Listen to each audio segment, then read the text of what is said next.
the smoker's going, and before I open the lid, I'll put a few puffs at the entrance just to throw off the guard bees. You'll see that it doesn't take much. The amount of smoke that's coming out of there right now, 2-3 puffs like that, that's enough. All right, and if you're patient, you might wait for a minute for the bees to go and fill up on honey before you get in there. I'm usually in a little bit bigger hurry, but if you could wait for a minute, that's best. If not, take your hive tool and lift the lid. Put a few puffs underneath the lid before you take it all the way off. That'll give the bees some warning that something's happening. If you want to lift the lid up like this, keep the bees from flying straight at you, that's not a bad idea either. And then you'll see the bees on top of the frames. Before I go to take a frame out, I'll put that much smoke on them, and that'll be enough to drive them down into the hive. Now when I take my hive tool and pry these apart, I've got a frame, I can see what I'm doing. The frame's free of bees, so I won't smash as many bees. Right, and then I can lift the hive tool out, lift the frame out with the hive tool. Typically people will want to put the hive tool on the ear and lift up like this. It's a better idea to use the top bar somewhere in from the ear to pry with there. So I'll use the frame next to it as the fulcrum and the hive tool as the lever and pry it up like that. Keep you from breaking the ears off if you do it that way. I've got the smoker nearby. If your smoker has a little hook on it, you can put it right there. So I've got smoke keeping the bees calm without having to pump the bellows. There's smoke blowing across the hive. If you want to smoke the bees without having to smoke the bees, you can see which way the wind's going, right? And so if you're going to be working on this hive, you set your smoker over here, right, and let the wind blow the smoke across the bees while you're working, and then you don't have to smoke them so much. Okay, but now it's your job to puff it every once in a while. Right. Give it a little puff every 2 minutes. All right. Every few minutes you need to smoke them, because you'll watch the bees' behavior, and then they'll start putting their heads up looking at you and saying, what are you doing in here? Yeah. I'm going to get you.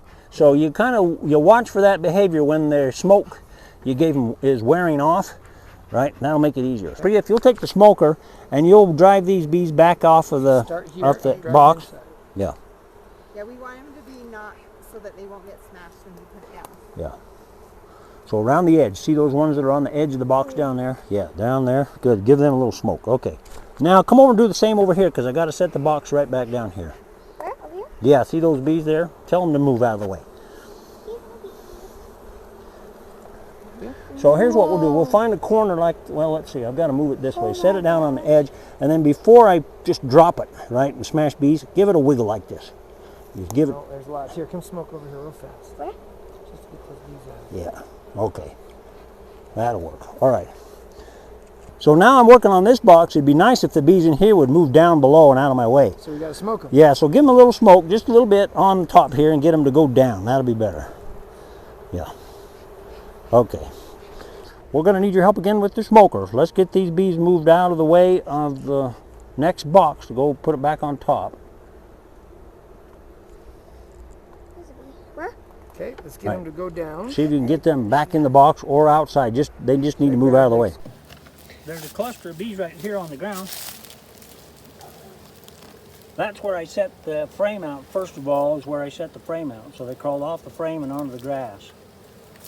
A little bit of smoke should break up that little party and send them on their way.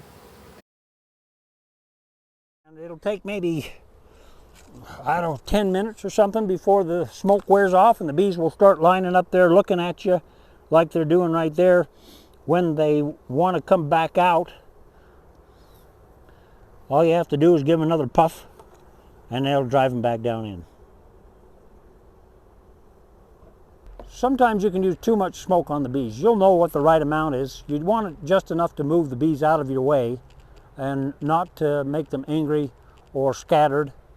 All right, and if you're looking for a queen bee, then you don't want to use very much smoke at all. Use just the barely minimum to throw off the guard bees at the entrance and to move them off the top bars. If you put too much smoke, it'll drive all the bees out of this box and down below, and you'll never find the queen bee.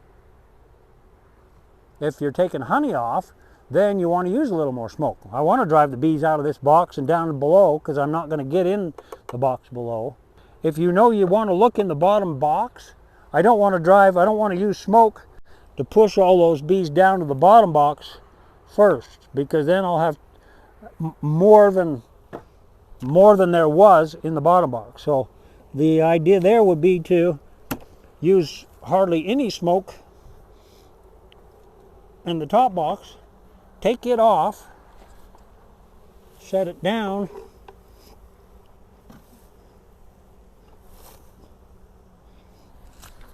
now I have less bees in the bottom box to deal with.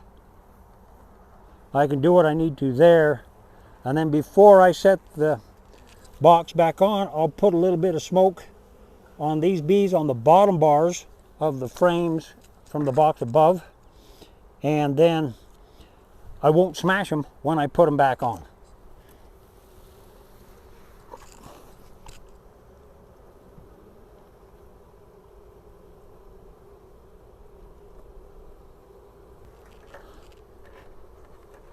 You can move the bees out of the way before you put the lid on. You'll smash fewer bees that way.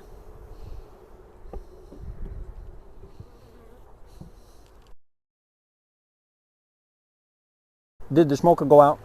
So. Let me see that. Let me see if we can get it. How do you open it? Yeah, it sticks down. That might just be ash. Yeah, it's still going. Sometimes you just have to give it a good pump.